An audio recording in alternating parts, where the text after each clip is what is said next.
Nikki Batgirl D'Angelo here today for another Around the World with Nikki. This is just the map of our current trek, and I'll be putting one of these at the beginning of each one. I'm at Quantico today, and I'm taking off for a short hop, about 88 to 86 miles, and it's going to be to Gettysburg. Yes, I decided for us, and I think it's mainly because I don't expect a lot of y'all to be watching this. This is just my endeavor, and if you pick up and watch one or two episodes, that is wonderful. This is going to be the most trying flight I've had in a long time in a flight simulator, and that's not saying a lot since I haven't played flight simulators for about 4 or 5 years. This one, though, I took off with 20 knots coming 60 degrees off of the nose of my aircraft. First couple of times I tried it, I turned onto the runway and the gust blew me over and took out one of my engines, so I restarted. And then I went to go take off, and ATC gave me clearance. I take off, and ATC says that I've been terminated, and I broke the I broke regulations. So I reset again, and this is the third reset. I don't want to do these resets at all. Essentially, if I do break an engine, I want to sit on the ground for an appropriate, realistic time to get the engine fixed, which would be about 3 days. Only because I'm the rich and famous and could get it done in 3 days. But let's just say that at this particular point, I have figured out the minimalistic implementation of ATC in the X-Plane game. I'm going to call it a game because if they're not going to implement that in a realistic way, it's kind of hard to call it a real life simulation. Flight Simulator doesn't have the flight model, and X-Plane does not have the ATC. Though you can fly in a very limited area with the best ATC in the world called Pilot Edge. It costs you about $2 a month, or I think it's like $25 a year. Not exactly sure if that's the case. And you could fly around the LA area and get a lot of cool. You could actually take tests and learn the proper skills at using your radio and listening to ATC. That's pretty cool. So this flight is going to be fully in turbulence the whole way. I used pause a couple of times to change the radios because in real life I'd be able to do it a lot quicker than pushing a mouse over here. I probably could set up a HOTUS keyboard command, or maybe I can adjust or create a voice attack profile for this game. I'm going to have to see that.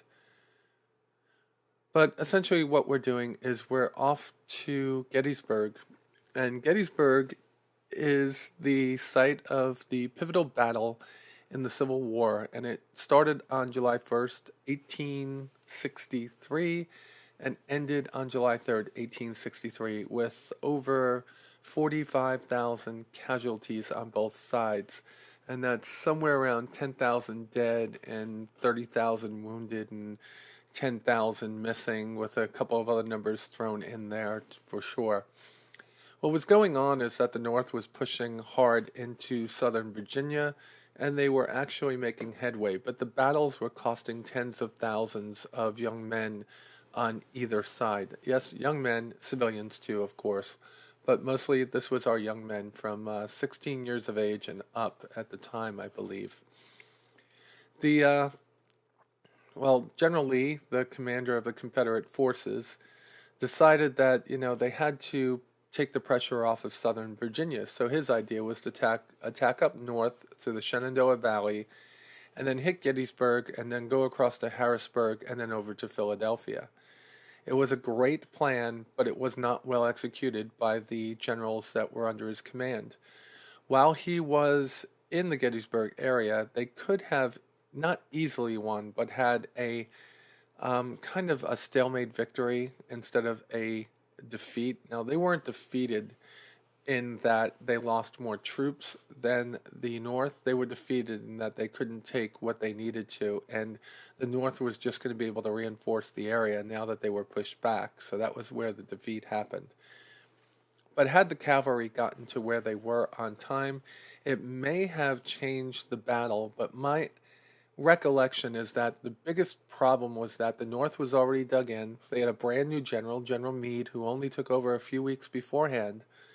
And the the hills around Gettysburg, which you'll see after we land, were just entrenched with Union troops and cannons and were able to fire down at the South as they were trying to attack up the hills.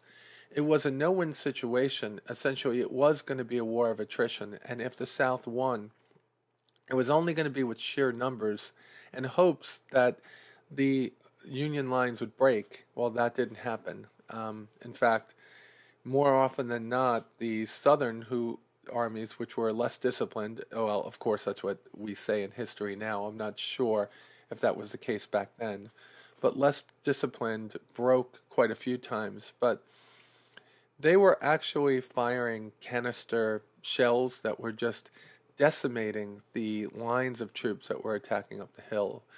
So this was one of those battles, a really bloody one. Not the bloodiest in the Civil War, but definitely the biggest loss for General Lee, because it meant that they had to take the fight back to their own territory, and that they wouldn't be able to soften up or alleviate or lighten the attack into Southern Virginia and then into North Carolina, South Carolina, and through Tennessee and Atlanta.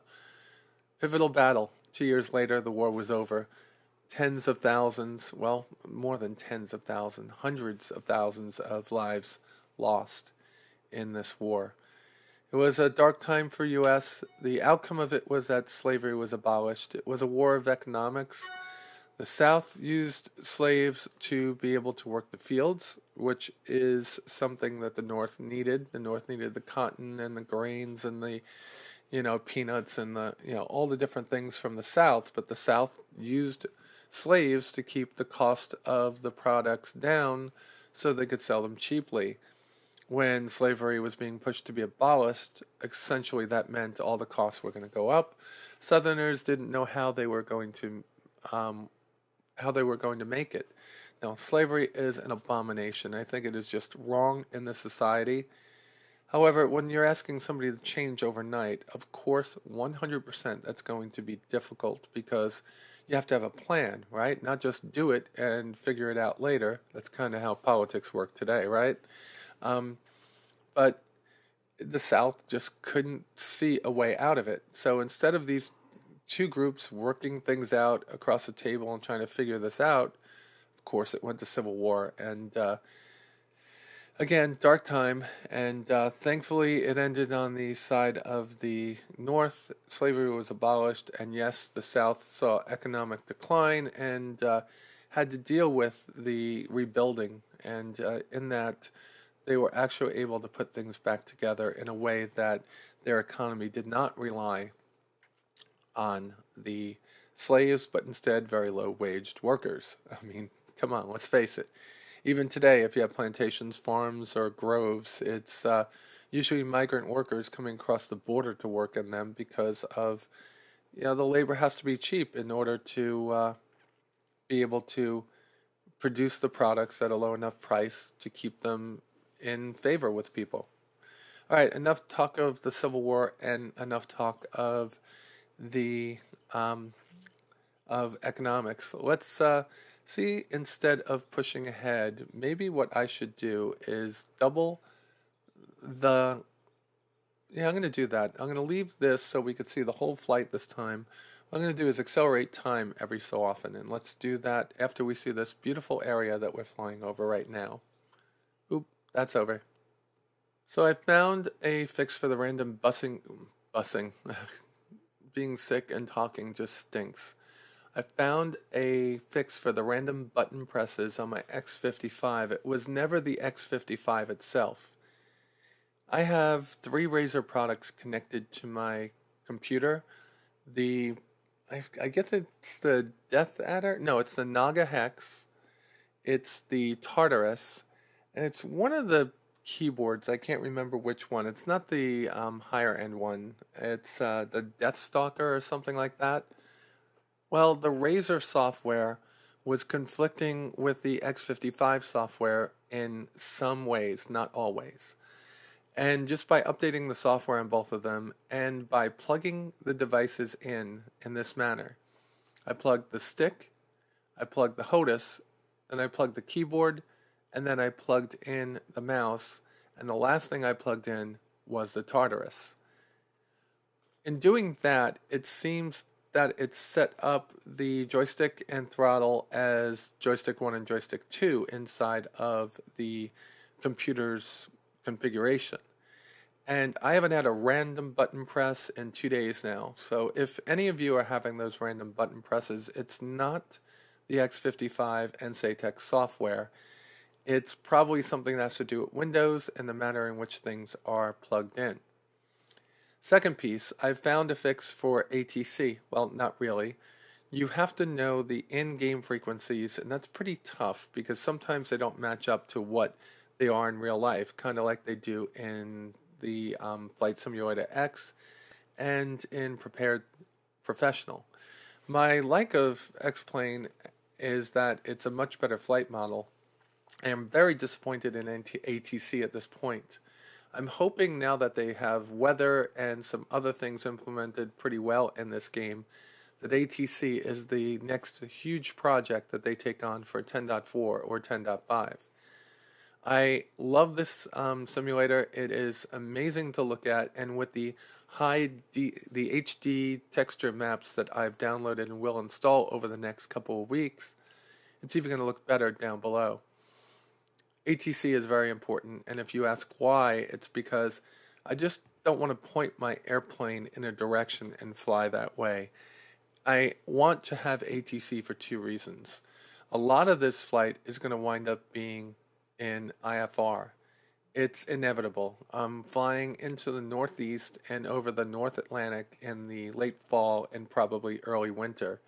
And there will be storms, and I'll have to be flying through them, and I will need somebody like a reliable ATC to fly me through it. And I will be shooting ILS approaches, GPS departures, and will need help with that along the way.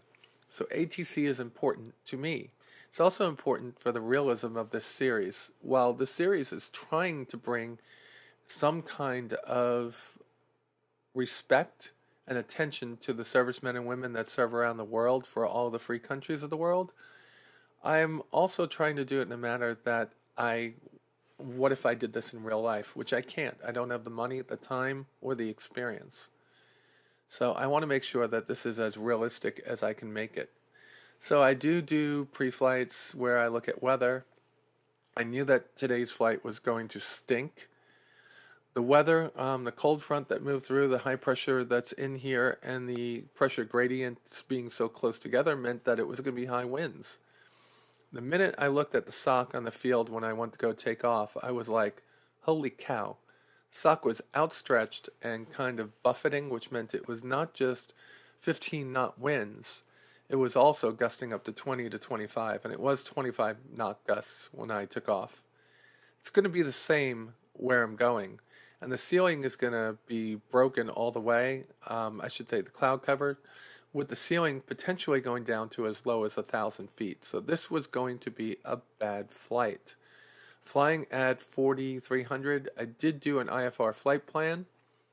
As soon as we get past the IFR, though, I'm going to be released for a VFR flight plan to go direct into W05, which is the Gettysburg Regional Airport, which is also the tourist center for the Gettysburg battlefield. Well, at least it used to be. So I'm trying to look at the different, I forget what I'm doing there. I'm looking at runways, I think. Trying to see what the runways are, trying to see what potential changes I might have to make. Again, this was a pretty decent flight, though it was a little bit hectic. Sorry that there's no sound. I use the GeForce Experience to record my videos. It seems to do so much better than Fraps or OBS. though I may try one or two in OBS just to see if it is any different. After I'm done recording, I move everything over to my Mac where I do all my editing in Final Cut. It's just so much easier for me. So, clouds are still pretty gorgeous to me, and I know that there's, I think it's called SkyMax. There's some add-ons that make them look even more realistic. I'm just very impressed with how realistic they are when you fly through them now, where they used to just white out your canopy, white out your view ahead and to the sides. You could actually see the different densities of the cloud as you fly through them. I told you that clouds were going to be an issue in this one. We may have been settling down into a couple of them, and we just missed them by a couple 100 feet. It seems like when we asked for clearance, they gave us a altitude of 4,000. The AI in the game probably knew that was going to be the best altitude for us to fly and not go through any. That's pretty nice of them, wasn't it? The major thing I'd like to talk to you about now is add-ons. If any of you are, flight sim aficionados, if you're addicted to flight sims like I am, I would like to know if you can give me a heads up on any of the different add-ons that I might want to have for this flight.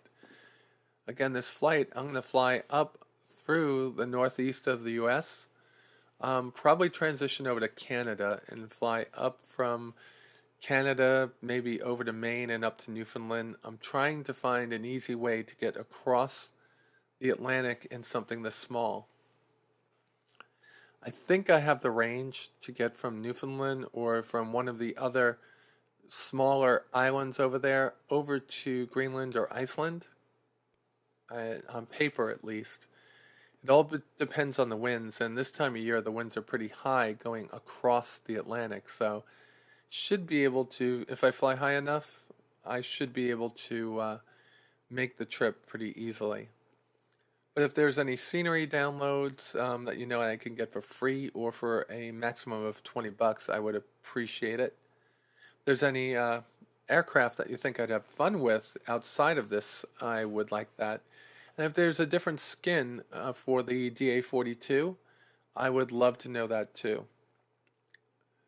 I'm really liking this skin. I just wish there was a little bit more detail on it, like a tail number. It's not nice that they don't have one. So this should be about a 37-minute flight, maybe 35-minute flight with the 2X on some of this over here.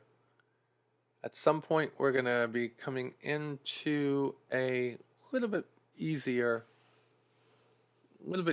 point. I'm going to lighten up on the 2X speed in just a few minutes.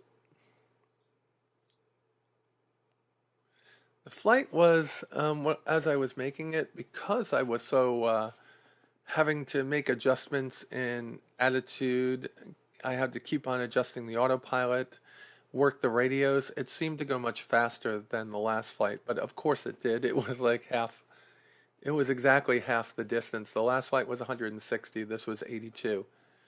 Each flight isn't going to be a specific different distance, it's just getting from one place to the other. The next flight should be a two-hopper. It should be a quick stop at Valley Forge to talk about what happened there and how the Revolutionary Guard, or sorry, how Washington's army in the Revolution was able to survive that winter. How they actually escaped Trenton, I believe it was, and crossed the Delaware and then went to Valley Forge and stayed the winter. So we'll talk about that. I'll read up on it and have actually the facts by then. I'm going to go over to Long Island to pay respect to my own early life and go and do a touch and go at Suffolk County Airport, over at Bayport Airdrome. I'm going to go out to West Hampton, come back to Bayport, and then sit down at Islip and park where the FBO would be that I did all of my training. Look how low the ceiling is. Look at this. See what I mean by it being realistic? I know I keep saying that, but very impressed with this. I think the scenery generation could be better. I wish they had procedural buildings and stuff like that that were in here. But maybe, just maybe, this is all farmland. We are flying up the Shenandoah Valley, essentially. Pretty nice. Just lots and lots of green. Looks a lot like Georgia without the... Well, Georgia has hills. This area doesn't.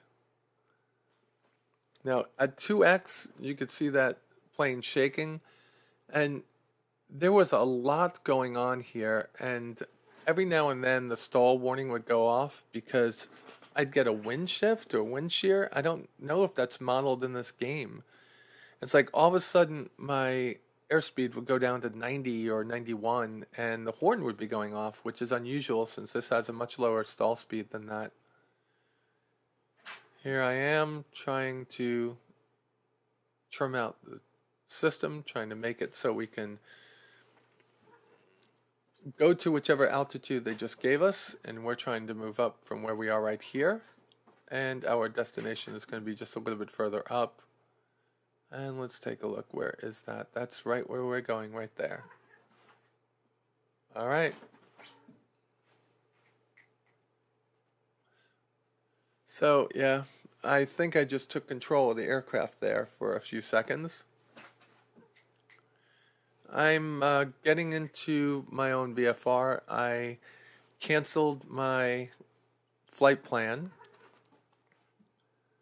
The rest of the way was going to be wide open, and according to the weather report, it was going to be clear over the Gettysburg Regional Airport, and it turned out not to be. The forecast that I got from the game and the forecast I got from real life said no, and then when I got there, it showed cloud cover and high winds, and I look on the weather online, and that's exactly what it was in real life too. This does update every 15 minutes, so it was pretty accurate with it. So for some reason the forecast called for clear skies at my estimated time of arrival, but it was overcast and higher winds than I expected. Instead of 6 gusting to 10, it was 15 gusting to 25, I think it was.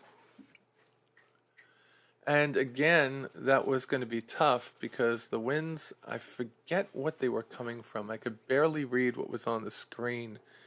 I think the next time I pull up the map, I'll be able to see it. But I think the winds were coming again almost 40 degrees or maybe 90 degrees in this case. I can't remember.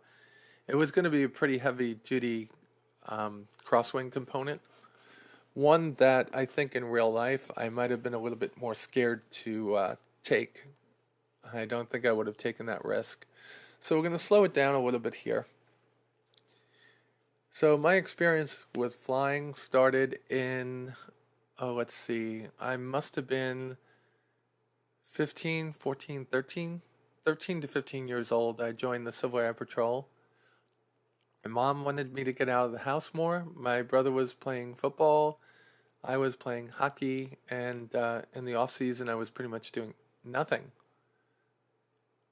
Field hockey. Hockey. What's the difference?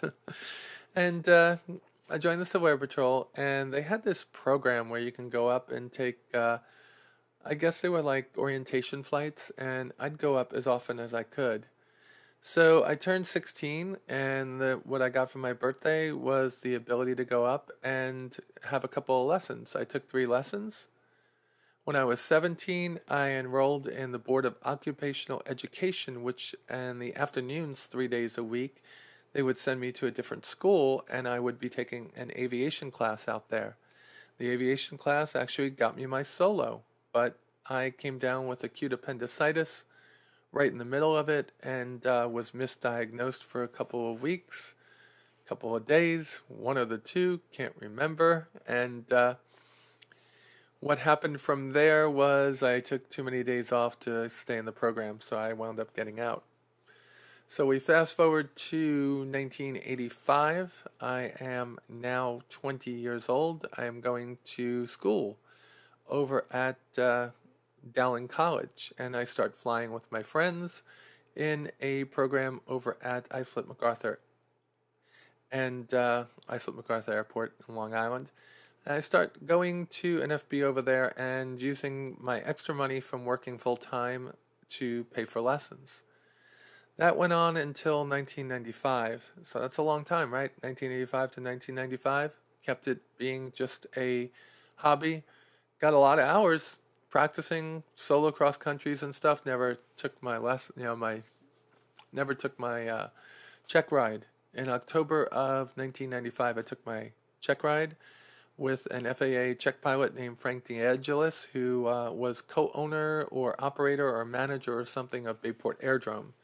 So that morning was pretty wild for me. I was all nervous. I had this pilot that was a Marine Corps, I think he was a captain at one point, and he was an instructor because he just wanted to lighten up before he started flying corporate. And he flew Harriers in the Gulf War in '91. He actually got me so detailed, so meticulous in the way I flew, and that's still the way I am today, even when I'm doing it on a simulator, that I feel that thanks to him, I could fly safer than the people that were teaching me before. About a year before that check ride, which we'll talk about in a second, I was flying, instead of in a 172 or 180, which I was flying in at this FBO, I was at Farmingdale's Airport on Long Island. It was Republic, is the airport's name, and I was flying at Million Dollar Air, and they had a Polish instructor, cute girl, about 5 foot nothing, but scared to death, white knuckled, even when she was flying it herself. And one day, and I had been flying a lot longer than she let on, than she would believe. To her, I was still a student, so she was always freaking out. And one day, we're coming in for a landing, and I could tell you if I looked at the airport map which runway it was. It was one coming from the south to the north, so we were landing north.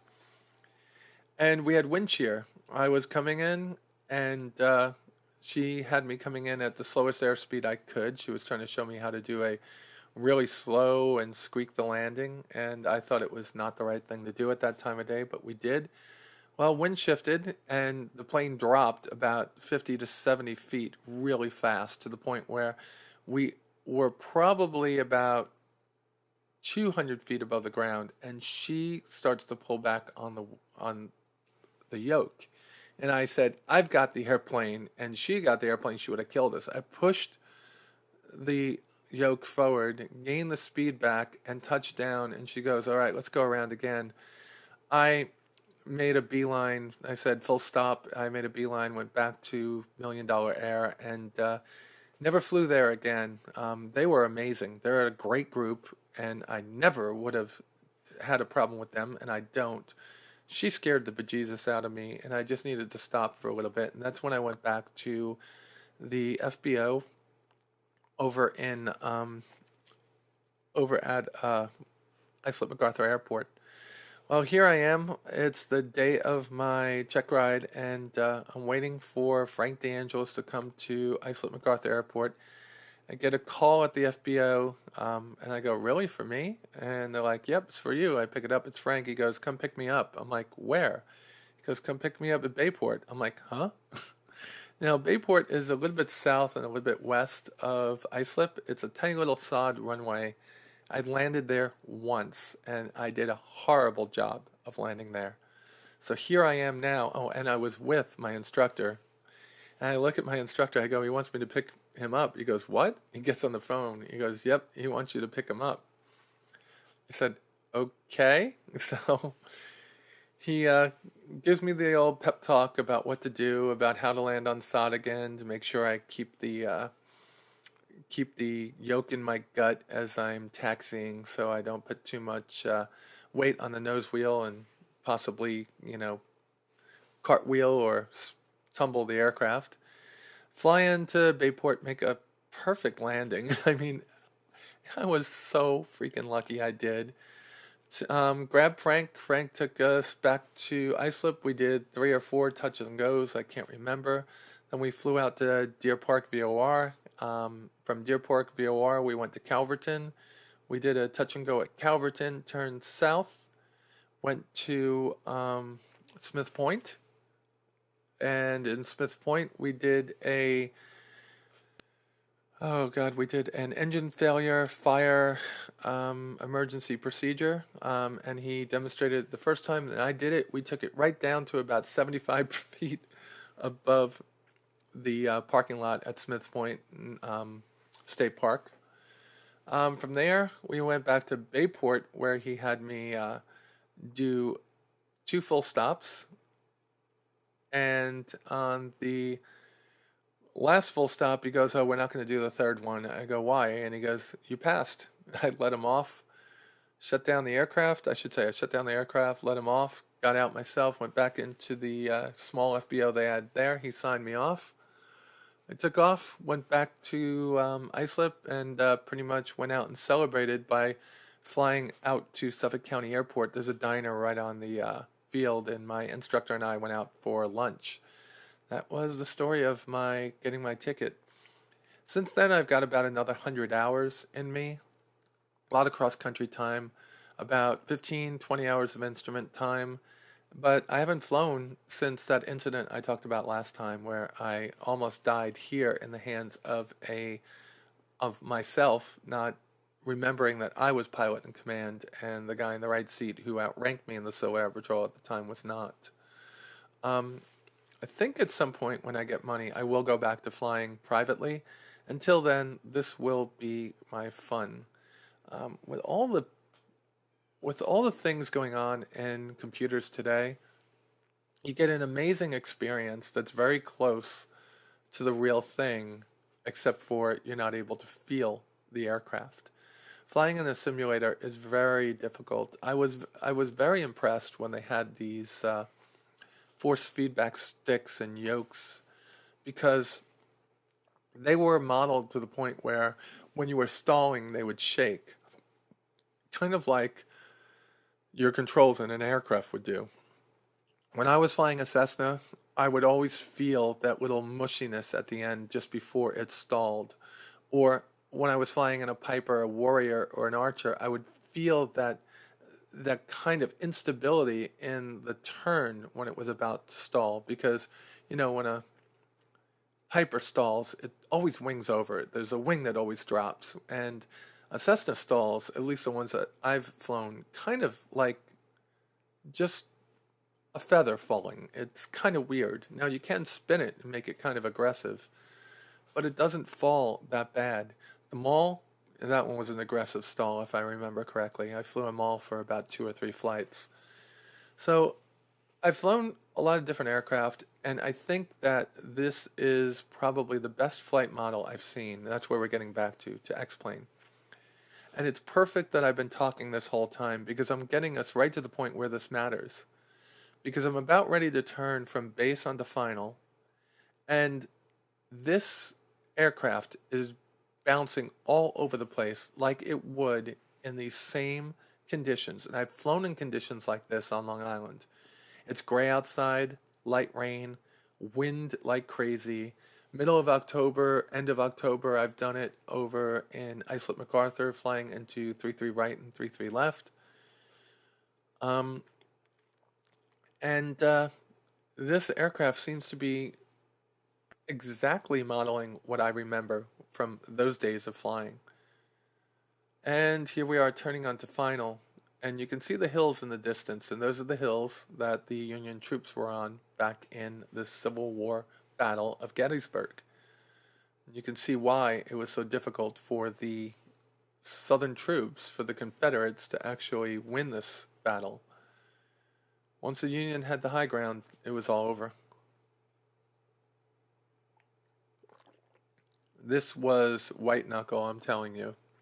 Now, with only 5 or 6 flights in me, 7 flights in me, since I started flying the flight simulators again, I'm finding it a little bit difficult from the colors of the runways and the textures to find the runway because there's no depth perception in a 3D game at this point. Maybe when things start, like a game like this works with something like the,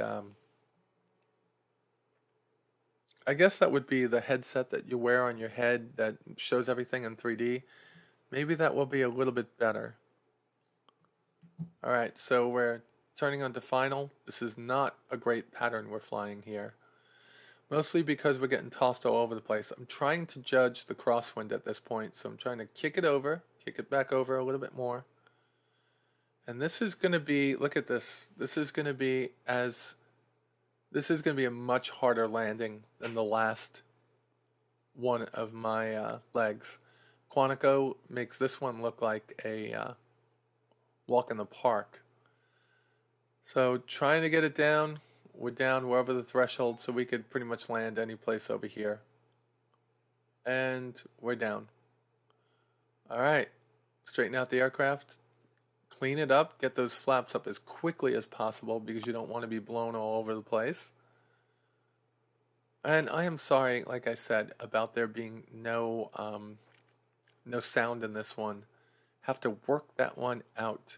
Aircraft sound stopped working. It's the first time I was using my Razer headset and trying to do voice commentary during the game. I think for now on, I'm probably gonna have to go buy a Yeti, which is why I hope that there are more patrons out there that are supporting me. Look at the windsock. Remember to look at that windsock. That was just nuts. So let's get this thing off the runway so other people could land. And let's go. There's no FBO or anything modeled here. Again, this is lack of scenery in this area makes it just standard everyday scenery. So we're just going to put it over here on the taxiway. And we'll shut down over here and prepare for tomorrow's flight. Tomorrow's flight, of course, will be the one that we go to Valley Forge. We go to Suffolk County Airport. We do a touch and go. Actually, we're going to have to do a full stop, turn around, take off at Bayport. We will not do a touch and go there. I forgot about the 50-foot trees on the other end of the runway. And we will do a full stop at Islip MacArthur Airport, where I actually did most of my flight training. So folks, I appreciate you watching me in each one of these legs. Please keep sending in suggestions for different charities for servicemen around the world. I'm going to start posting them down below with the next leg of my trip around the world. So thank you all for watching. Thank you all for commenting. If you like the episode or want to help support it, please click the like button below. With that said, you all be safe out there, and I'll talk to you soon.